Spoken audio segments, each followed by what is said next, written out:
అప్పుడు రెండు జరుగుతాయి నీకు. ఒకటి, తరతరాల పాపం శాపం నీ మీద నుంచి, నీ క్రియల పాపం శాపం నీ మీద నుంచి తొలగిపోవటం వల్ల రెండు జరుగుతాయి. ఒకటి, నీ బ్రతుకులో ఇన్నాళ్ళు నువ్వు కోల్పోయినటువంటి సమాధానము, మనశ్శాంతి, ఆనందము అనేది ప్రవేశించింది. ఒకటి, రక్షణానందం అంటారు దాన్ని, అది వచ్చింది నీకు. రెండోది, నిత్యము నరకంలో పడి యాతన పడేటువంటి పరిస్థితి నీ పాపాల వల్ల. ఆ నరకం నుంచి నువ్వు కాపాడబడి నువ్వు నిత్య జీవానికి చేరతావు. ఈ రెండు ప్రయోజనాలు నీకున్నాయి. ఏం చేయటం ద్వారా? మారు మనసు పొంది, బాప్తిస్మం పొంది, పాపాలు కడిగేసుకోవటం ద్వారా. ఈ ప్రక్రియ జరగకుండా నువ్వు ఎన్ని సంవత్సరాలు చర్చికి వచ్చి కూర్చున్నా, ఎన్ని పాటలు పాడినా, ఎన్ని భజనలు చేసినా దేవునికి సంబంధించినవి నీకు దక్కవుగాక దక్కవు. దక్కాలంటే జీవగ్రంథంలో పేరు లిఖించబడాలి. అందరూ పిల్లలు బడికి వెళ్తున్నారని ఒక తల్లి పిల్లాన్ని బడికి తీసుకెళ్ళి వదిలిపెట్టింది, గవర్నమెంట్ బడి. అమ్మా, ఇదిగో దీనికి ఇంత కొంచెం కట్టాల్సి ఉంటుంది మొదటిగా, మరి ఎంత, ఒక 100 రూపాయలు ఏమో కట్టాల్సి ఉంటుంది, అది కడితే అబ్బాయి పేరు రిజిస్టర్లో రాస్తామన్నారు. 100 రూపాయలు ఎందుకండి? 100 రూపాయలు పిల్లగాడు ఏదో అలవాటు పడతాడని తెచ్చి వదిలిపెడతంటే అంది. సరే అట్టయితే కూర్చోబెట్టు అన్నాడు. ఇక వాడు రోజు బడికి పోతున్నాడు పలక తీసుకొని పద్ధతిగా.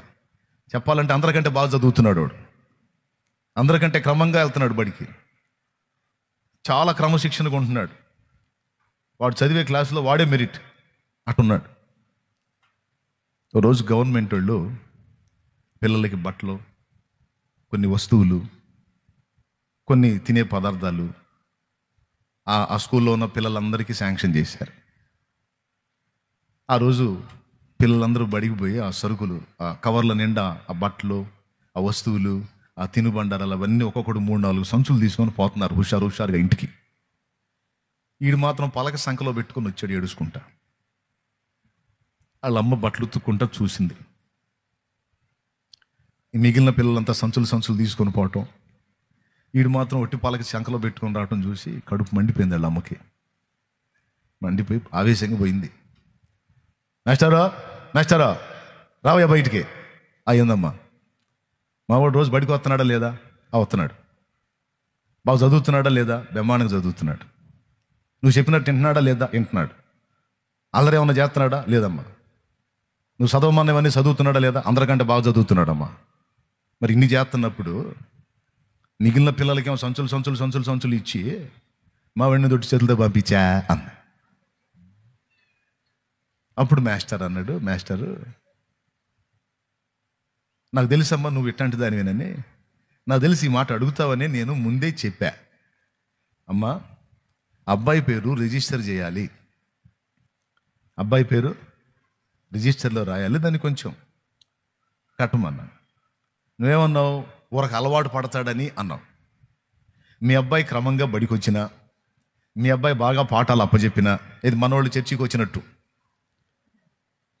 అర్థం. ఎంత మనోళ్ళు బాప్తీసం పొందిన వాళ్ళ కంటే పొందిన క్రమంగా వస్తుంటారు చర్చికి.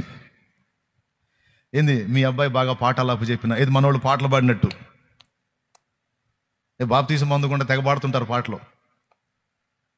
మారు మనసు పొందకుండా బాప్తీసం పొందకుండా ఎంత బాగా పాడినా, మీ అబ్బాయి ఎంత చక్కగా అల్లరి చేయకుండా కూర్చున్నా, రిజిస్టర్లో పేరు లేనప్పుడు ప్రభుత్వం వారు అందించినవి నీ బిడ్డకు దక్కవు.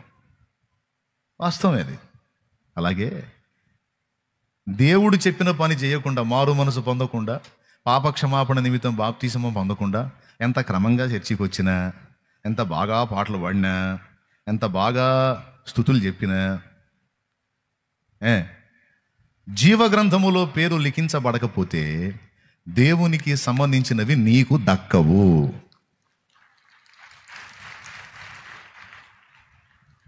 బాప్తీసం పొందిన వాళ్ళకి ఈ మాట విన్నప్పుడు కడుపులో మండుతుంటే మీరు చప్పట్లు కొడతారా? ఏమన్నా న్యాయం ఉందండి? దేవునికి స్తోత్రం. అంటే ఇప్పుడు మీరు చప్పట్లు కొట్టిందని అర్థం ఏం తెలుసా? వాళ్ళకి అంతే కావాలి, వాళ్ళకి అంతే కావాలని.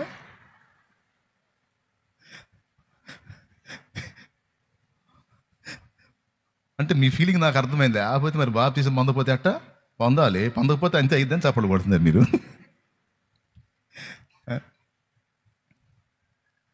నేను చెప్పేది వాస్తవం. మనము దేవునికి చెందిన వారం అయితే దేవునివన్నీ మనవే.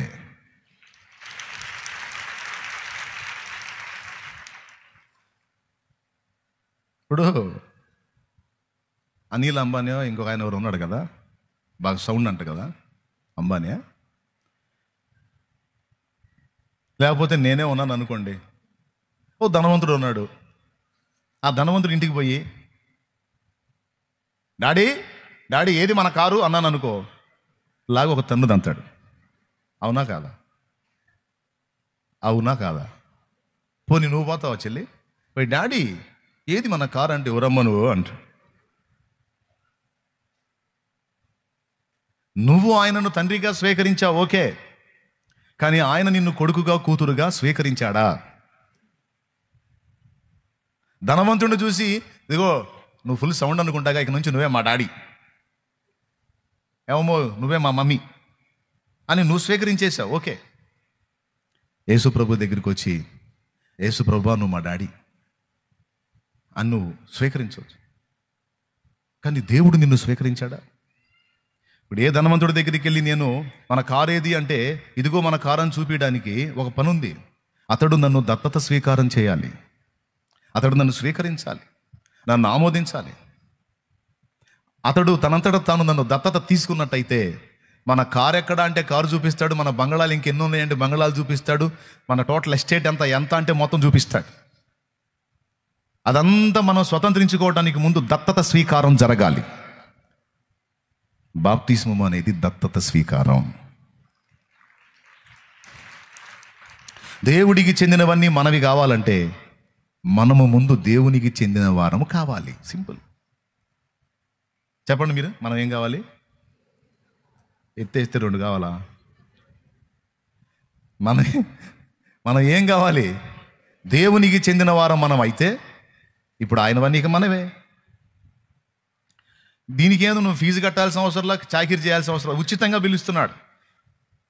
కేవలం విశ్వాసం ఉంచి మారు మనసు పొంది బాప్తిసం పొంది నా యొద్దకు రండి, నేను మిమ్మల్ని నా కుమారులుగా కుమార్తెలుగా స్వీకరిస్తానని ఆయనే పిలుస్తుంటే పరిగెత్తుకొని వచ్చి ముందు ఎంటర్ కాకుండా పొందుదాంలే అబ్బా ఇప్పుడు తొందర ఏముంది. కొంతమంది ఏమి మంది పడతారో పాపం. దేవునికి చెందిన వారుగా మీరు కావాలి, అప్పుడు దేవునివన్నీ మీవి. దేవునికి చెందినవాడుగా నేను కావాలి, అప్పుడు దేవునివన్నీ నావి. అలాగే స్పష్టంగా చెప్పా, దేవుని యొద్ద నుండి పొందగోరేవి ఏవైనా నువ్వు పొందాలంటే తమ్ముడా, పొందాలంటే చెల్లెలా, నువ్వు యేసు రక్తంలో నీ పాపాలన్నీ కడుక్కొని, నీ పితరుల దోషాలు కూడా కడుక్కొని నువ్వు ఆయనకు చెందిన దానివైతే అప్పుడు ఆయనకు ఉన్నవన్నీ నీవవుతాయి. ఆయన సమాధానం, శాంతి, ఆదరణ అన్నీ స్వతంత్రించుకోగలుగుతావు. ముందైతే నువ్వు ఆయన సొత్తు కావాలి. ఇంతవరకు అర్థమైందా? ఎంతమందికి అర్థమైందో ఒకసారి చేతులు ఎత్తి అట్ట గల్దించండి. రైట్. నీ నిజంగా అర్థమైతే రేపు వచ్చే బుధవారమే ఉన్నాయి బాప్తిస్మాలు. ఏ తారీఖాయా? 38వ తారీఖు అంట. ఎన్నో తారీఖు? 28. స్తోత్రం. 28వ తారీఖు ఉదయం 10 గంటలకి బుధవారం. ఉంటే ఒక జత బట్టలు తెచ్చుకో, లేకపోతే అంతనరా. నేనైతే కట్టుబట్టల మీదే పొందా, మరి ఇంకో జత తీసుకెళ్ళటానికి నాకు అవకాశం లేదు. నన్ను దేవుడు తొందర పెట్టాడు, పోయి తీసుకున్నానండి. ఇంక మళ్ళీ ఎవరికో చెప్పి ఎవరు ఆమోదించేదాకా ఆగలా. వాళ్ళు ఒప్పుకుంటారో, వీళ్ళు ఏమంటారో, వాళ్ళు అదంటారు, ఈ సుత్తి అంతా పక్కన పెట్టి పోయి ఆమెతోనే కట్టుబట్టల మీద పోయి పేరు చెప్పి బాప్తిసం పొందాను. ఎండాకాలం ఏప్రిల్ నెల చీడ్చి కొడుతున్న ఎండలో కాసేపు అట్టు నిలబడ్డాను, మొత్తం ఒంటి మీద ఆరిపోయినాయి. శుభ్రంగా ఇంటికి పోయా. స్తోత్రం. అయితే ఆ రోజు నుంచి ఒక నూతన అధ్యాయం అనేది నా జీవితంలో ఆరంభం అవటం నేను కళ్ళారా చూశాను.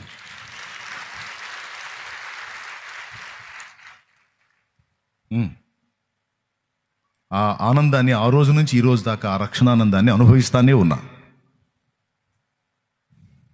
కాబట్టి స్పష్టంగా మీకు చెప్పా బాప్తిస్మ విలువ. దేవునివన్నీ నీకు కావాలి అంటే నువ్వు ముందు దేవునికి చెందిన వ్యక్తివి కావాలి. ఇంతకు మీలో ఎంతమంది దేవుని మనుషులు అయ్యారు, దేవునికి చెందిన వాళ్ళు అయ్యారు? చేతులు ఎత్తండి. చూడండి ఎంతమంది లేచారు, ఎంతమంది చేతులు లేచినాయో. దించండి. అన్న నేను ఇంకా రక్షణ పొందలేదన్నా, బాప్తిస్మం పొందలేదన్న అన్నోళ్ళు చేతులు ఎత్తండి. నేను ఇంకా పొందలేదన్నా అన్నోళ్ళు చేతులు ఎత్తి అటు కదిలించండి. రైట్. ఇప్పుడు నీకు స్పష్టంగా చెప్పా. ఇంతకుముందు చేతులు ఎత్తిన వాళ్ళలాగా నీవు కూడా దేవుని సంబంధమై చేతులు ఎత్తున్నట్లు త్వరగా నీవు మారు మనసు పొంది రక్షణకు సిద్ధమవు. అప్పుడు నీ మీద ఉన్న పాపమంతా తొలగిపోయిద్ది. దేవుని సమాధానం అనేది నీ జీవితంలో స్టార్ట్ అయిద్ది.